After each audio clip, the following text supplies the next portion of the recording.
Hi guys. Covid को हुए हुए 2.5 महीना हो गया है। लॉकडाउन को लगे हुए 2.5 महीना हो गया है। मेरे पास जो एक ही तरीका था सोर्स ऑफ इनकम, कैफ़े था, फूड डिलीवरी, टोटल बंद है। 2 महीने से ना रेंट भरा है ना कुछ। कोई आइडिया नहीं है मैं ये कैसे करने वाली हूँ। बैंक बैलेंस ज़ीरो है। घर वालों का कोई भी सपोर्ट नहीं है। अब मेरे पे एक फाइनल तरीका है, वो है एक वेबसाइट। जस्ट बिकॉज आज पहला दिन है, I am just hoping and trying my best के कल परसों तक 2-3 दिन में एटलीस्ट कुछ ऑर्डर्स आ जाए, तभी जाके कुछ खा पी पाएंगे, वरना नेक्स्ट एक हफ्ते के बाद मेरे पास कुछ भी नहीं बचने वाला। सो ये जो अभी आपने एक वीडियो देखी उसमें और आज में 2.5 साल का अंतर है। जिस ऑर्डर के लिए मैं इतना वेट कर रही थी, आज उस कंपनी का वैल्यूएशन है 6 करोड़। और एक बिजनेस को शुरू करने में कितना पैसा लगता है? 50,000, 5,000, 500, एटलीस्ट मिनिमम 1,000 तो लगता है। बट ये बिजनेस शुरू हुआ था 0 रुपीज इन्वेस्टमेंट से, जो मार्केट में एग्जिस्ट करता है और आप भी कर सकते हैं। नमस्कार, मेरा नाम दिव्या है। मैं हूँ अहमदाबाद, गुजरात से। मैं अपनी जॉइंट फैमिली के साथ रहती थी, जहाँ मेरे पापा हैं जो बहुत ही खड़ूस और स्ट्रिक्ट थे। मेरी मम्मी बहुत सपोर्टिव थी। इस कहानी में कुछ इस तरीके की चीजें हुई मेरे साथ कि मुझे लगा कि लड़की होना ही सबसे बड़ी प्रॉब्लम है, क्योंकि हमें कहा जाता था कि लड़की हो, तुम बाहर नहीं जा सकती, तुम पैसे नहीं खर्च कर सकती और तुम पढ़ाई भी नहीं कर सकती। तुम्हारा स्कोप कुछ नहीं है, तुम पढ़ाई करो 12 तक, उसके बाद तुम शादी करके चले जाओ, तुम पे इन्वेस्टमेंट हमारे लिए एक लॉस है। ये चीज मैं बचपन से सुनती आ रही थी, लेकिन ये चीज मुझसे एक्सेप्टेंस में नहीं थी। तो अब ये सीन था कि घर में रहने के बाद भी उन्होंने इतना टॉर्चर कर रखा था कि ना मैं घर से बाहर निकल सकती थी, ना मेरी बेसिक नीड्स पूरी हो सकती थी। वो इनफैक्ट मेरे स्कूल के लिए भी, चाहे वो मेरी यूनिफॉर्म हो, चाहे वो मेरी पढ़ाई हो, चाहे वो मेरी स्कूल की फीस हो, उन सब चीजों के लिए वो लड़ाई करते थे। मुझे कुछ लाइफ में करना था और मुझे लगता था कि लड़कियां काफी कुछ कर सकती हैं। It is not just about कि लड़कियां घर में बनी हैं, शादी करने के लिए बनी हैं। हमें नहीं पता बाहर दुनिया कैसी है, बट मुझे इतना जरूर पता था कि मुझे क्या करना है। और मुझे ये जरूर पता था कि मुझे कुछ करना है जिस हिसाब से जो आज मैं फेस कर रही हूँ वो एटलीस्ट दूसरी लड़कियों को देखना ना पड़े। ये बात है 2012 की, जब मैं 10th स्टैंडर्ड में थी। 10th स्टैंडर्ड में वेकेशंस में मैंने सोचा कि कहीं भी बाहर जाने के लिए या नेक्स्ट स्टेप करने के लिए मुझे क्या करना चाहिए। मुझे बेसिक कम्युनिकेशन की जरूरत थी, जो थी इंग्लिश। अब इंग्लिश के बिना तुम्हें कहीं जॉब नहीं मिल सकती, कुछ नहीं हो सकता। मैंने सोचा कि क्यों ना मैं इस चीज का एक कोर्स करती हूँ। बट जब यहाँ पे मुझे बेसिक स्कूल की फीस नहीं मिल रही है और खाना मान मान मिल रहा है, कोर्स के पैसे मिलना तो मुश्किल ही नहीं, नामुमकिन था। उस टाइम मैंने ये चीज किया, मैंने इंटरनेशनल वॉइस प्रोसेसेस देखे और कॉल सेंटर देखे, उसमें मैंने अप्लाई किया। 3-4 जगह पे अप्लाई करने के बाद एक जगह से मुझे कॉल आ गया। मेरे फर्स्ट इंटरव्यू में बिकॉज ऑफ माई कम्युनिकेशन उन्होंने मुझे जॉब प्रोवाइड कर दी। और 16 साल की उम्र में 10,000 की जॉब बहुत बड़ी डील थी मेरे लिए। बट ये चीज सिर्फ मेरी एक खुशी थी, अब घर वालों की खुशी बनाना बहुत मुश्किल था। जब मैं घर पहुंची और मैंने पापा को बताया, मम्मी को बताया कि मुझे इस चीज की जॉब मिली है और मुझे ये चीज करनी है, उस टाइम पापा ने सीधा सीधा मना कर दिया कि तुम जॉब नहीं कर सकती, क्योंकि हमारे घर में लड़कियां 6 बजे के बाद 7 बजे के बाद बाहर नहीं जा सकती। क्या पता तुम बाहर जाके कुछ गलत करो, क्या पता तुम गलत स्टेप उठाओ, हमारा नाम तो डूब जाएगा, तो तुम ये चीज नहीं कर सकती। तो इस चीज को मैंने उनको काफी डिफरेंट तरीके से मनाने की कोशिश करी, बट वो नहीं माने। तब मैंने एक चीज किया, तब मैंने ये बोला कि एक काम करते हैं, मुझे तुम काम करने दो, मैं तुम्हें अपनी सैलरी दे देती हूँ, आप रखो ये 10,000 और मुझे करने दो ये जॉब। और उसी टाइम ये बात सुनते ही वो फट से मान गए। आप देख रहे हो 10,000 रुपए में आजादी पाना कितना आसान था। इतना आसान तो 1947 में भी नहीं था। अब फाइनली, अब जब वो मान गए थे, मैंने ये प्रोसेस शुरू किया। मुझे लगा कि अब फाइनली मैं इस चीज का माइंडसेट चेंज कर सकती हूँ, दैट घर में जो दिक्कतें हैं या प्रॉब्लम है उनको मैं सॉल्व कर सकती हूँ पैसे लेके आके। बट वो चीज कभी भी सॉल्व नहीं हो पाई। वो डिस्क्रिमिनेशन ऑफ गर्ल हमेशा रहा। अब जॉब करने के बाद भी मेरी मम्मी को पीछे सुनना पड़ता था कि तुम्हारी बेटी रात में बाहर जाती है, तुम्हारी बेटी नाइट जॉब्स करती है, वो ये कर देगी, वो कर देगी। और इस चीज की वजह से ये मेरे पापा और मम्मी का रिलेशनशिप एकदम टॉक्सिक हो गया था। वो लोग डेली बेसिस पे फाइट करते थे, वो लोग डेली बेसिस पे इतना लड़ते थे कि हमारा उस घर में रहना बहुत मुश्किल हो गया था। It was like a negativity around us, और जब नेगेटिविटी होती है, नेगेटिव एनर्जी होती है, तुम चाहे कितना भी ग्रो करने का सोच लो, तुम ग्रो नहीं हो पाते हो। तुम सीख लोगे लेकिन घर वापस आके तुम सेम उसी पोजीशन पे स्टॉप हो जाओगे जहां पे तुमने छोड़ा था। सो ये दिक्कतें कम नहीं हुई। अब जो ये लड़ाई चल रही थी इन दोनों के बीच में, वो काफी ज्यादा बढ़ चुकी थी। मेरा घर में रहना काफी मुश्किल हो चुका था। तो मैंने सोच लिया था कि अब ये छोटी मोटी जॉब्स करके कुछ नहीं होने वाला है। मुझे कुछ ऐसा स्टेप उठाना पड़ेगा जिससे ये चीज परमानेंटली सॉल्व हो जाए। बिकॉज इस चीज को होते होते 2 साल हो गए थे और इस चीज का कोई सॉल्यूशन नहीं आ रहा था। अब ये करते करते मुझे एक बात यहाँ तक तो समझ आ गई थी, हर मुसीबत की जड़ भी पैसा ही होती है और हर मुसीबत की सॉल्यूशन भी पैसा ही होती है। सो इसी टाइम मुझे एक कॉल आया बैंगलोर से। अब ये कंपनी जो बैंगलोर की थी, इन्होंने मुझे जॉब ऑफर करने के लिए हाँ बोल दिया था। मेरे क्लियर हो गए थे राउंड्स, मेरे लिए सब कुछ सेट था। मुझे बस अपने घर वालों को मनाना था कि मुझे बैंगलोर जाने दो। अब ये तो जाहिर सी बात है, जो अपने बच्चों को 7 बजे के बाद 8 बजे के बाद नहीं जाने दे रहे हैं, जो पैसे पे मुझे जॉब करने दे रहे हैं, वो मुझे बैंगलोर जाने तो क्या ही देते।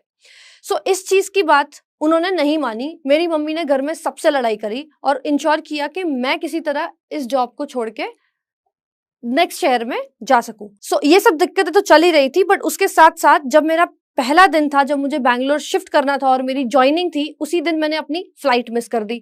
सो ऐसी काफी सारी चीजें हुई मेरे लाइफ में जिसमें मुझे काफी प्रॉब्लम्स आई, बट मैंने ये इंश्योर किया कि मैं उससे नीचे ना गिरूं।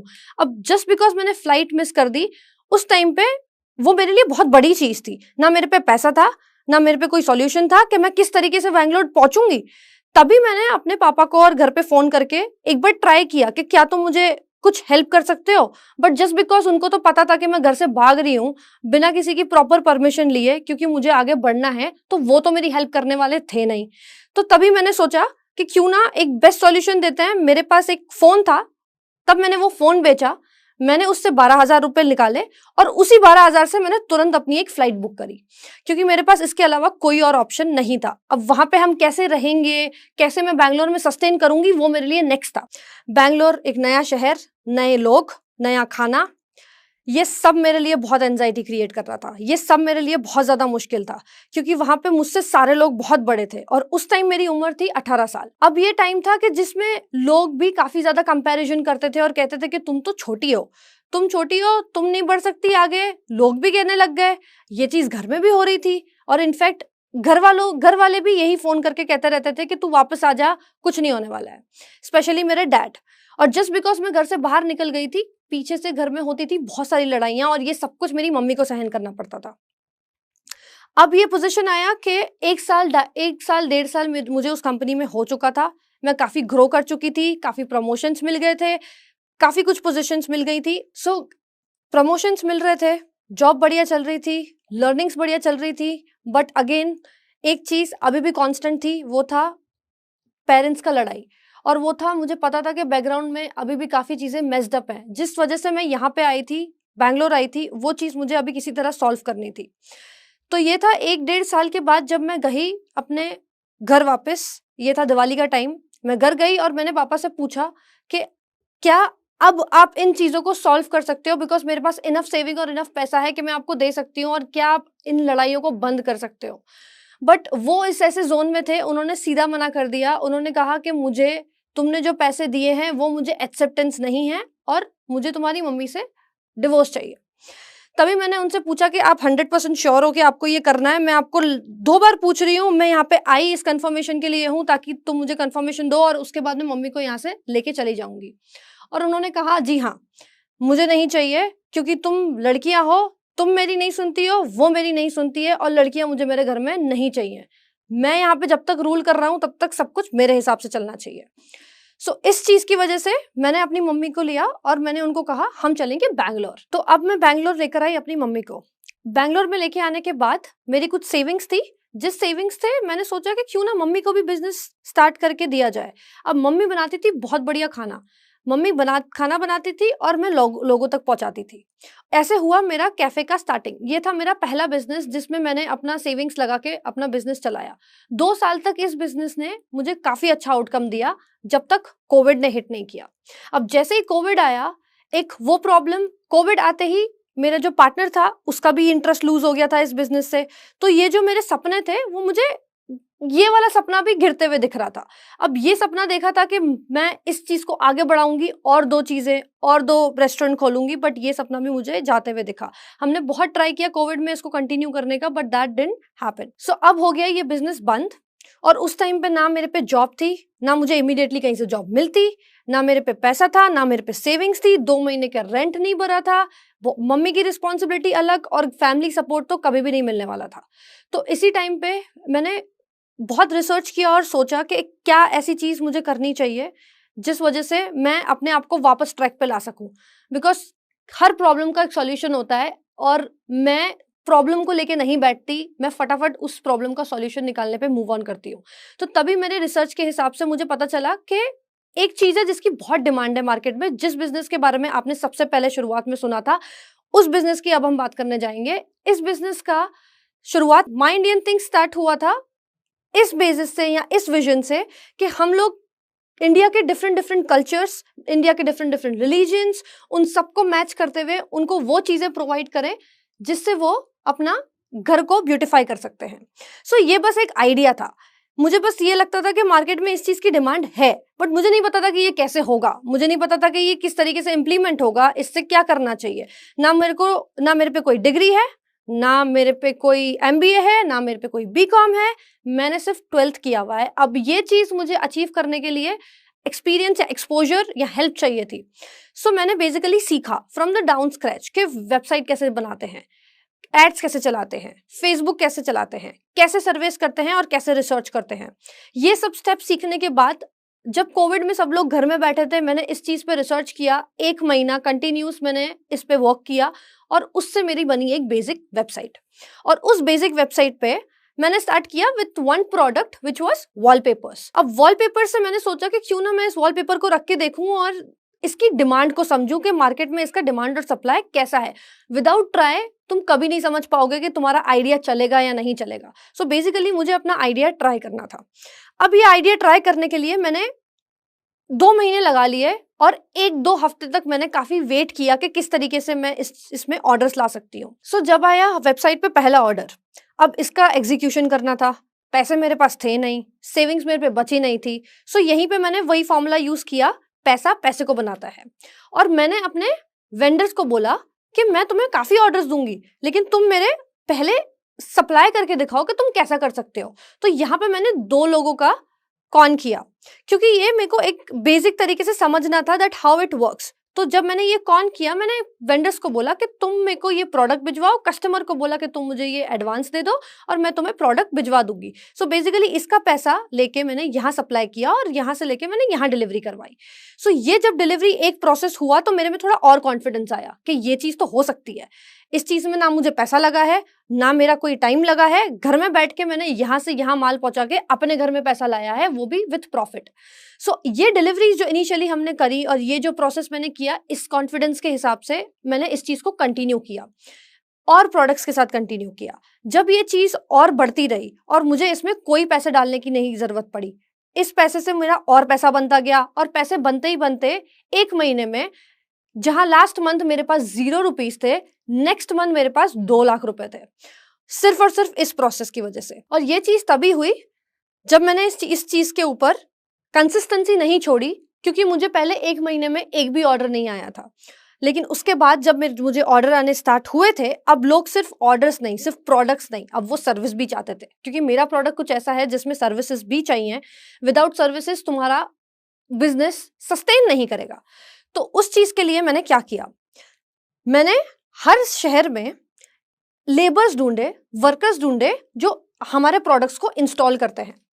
वो कनेक्शन मैंने बनाते बनाते इस लेवल पे कनेक्शंस बनाए जहां पे एक शहर में आज हमारे पास कम से कम 10 वर्कर्स हैं जो हमारा काम एग्जीक्यूट करके आते हैं। सो अब हमारे पास पूरे ऑल ओवर इंडिया में 50 से ज्यादा इंस्टॉलर्स हैं, हमारे पास 100 से ज्यादा फ्रीलांसर्स हैं जो हमारे लिए इंस्टॉलेशन और सर्विस प्रोवाइड करने का और डिजाइनिंग करने का काम करते हैं। विद दिस मैंने करते करते ये सब मैंने सारी एग्जीक्यूशंस अकेले किया, और ये चीज करते ही करते आज मेरे बिजनेस का इवैल्यूएशन 6 करोड़ का बना। आज की डेट में मैं खुश हूँ, मम्मी खुश है, घर वाले बहुत ज्यादा प्राउड हैं, वो इसलिए क्योंकि अब लड़की आगे बढ़ चुकी है। इससे पहले उनका सपोर्ट नहीं था, बट अब उनका बहुत सपोर्ट है। अब इनफैक्ट मेरे पापा मुझसे बात भी करते हैं, वो मुझसे हेल्प भी लेते हैं, वो मुझसे वो हर चीज और गाइडेंस लेते हैं जो उन्हें चाहिए, और मैं कर भी देती हूँ। बिकॉज मेरे लिए कभी भी उनके लिए हेटरेट नहीं था। मुझे हमेशा से यही पोजीशन लानी थी कि जो वो कहते थे कि लड़की कुछ नहीं कर सकती है, लड़कियां बाहर नहीं जा सकती है, लड़कियां अपनी पोजीशन नहीं कर सकती हैं, उसी लड़की की आज वैल्यूएशन 6 करोड़ थी। सो ये चीज मैं सबको बताना चाहूंगी कि being a girl it's not like कि तुम ये चीज अचीव नहीं कर सकते हो। तुम्हें बस कंसिस्टेंट रहना है। हर प्रॉब्लम का सॉल्यूशन होता है। अगर हम प्रॉब्लम को पकड़ के बैठ जाएंगे तो हम कभी भी इस चीज का सॉल्यूशन नहीं निकाल पाएंगे। मैंने एक चीज नहीं छोड़ी, वो थी कंसिस्टेंसी। मेरे पे 50 बार प्रॉब्लम्स आएंगी तो भी मैं उसका सॉल्यूशन जाके निकालूंगी। I am not kind of a person जहां पे मैं प्रॉब्लम्स को लेके बैठ जाऊंगी और सोचूंगी कि अरे ये मुझसे नहीं हो पाएगा। ऐसा कभी भी नहीं था।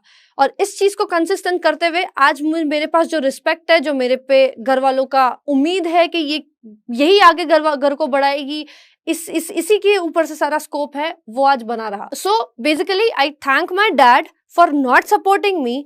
मैं उनको थैंक यू बोलना चाहूंगी कि उन्होंने मुझे कभी सपोर्ट नहीं किया, उन्होंने मुझे कभी पैसा नहीं दिया, उन्होंने मुझे वो कभी लग्जरी नहीं दी जिस लग्जरी से शायद मुझे कोई बेनिफिट नहीं होता, बट उस लग्जरी ना मिलने से आज मैं यहाँ हूँ। सो इसी तरीके से माय इंडियन थिंग शुरू हुआ था, जहां हमने इंश्योर किया कि हम हर कस्टमर तक वो सुविधा पहुंचाएं जिनकी उनको डिमांड थी।